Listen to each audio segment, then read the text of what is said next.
Hello, in front of me I've got Redmi 12. In this video I'll show you how to connect pendrive. In the beginning, make sure that your pendrive has a USB-C stick and then simply plug it to charging port in your smartphone.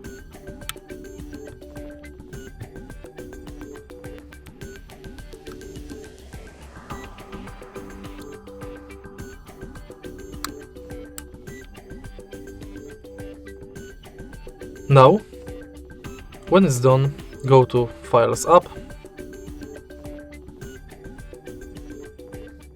browse, and you can explore your pendrive memory from this menu.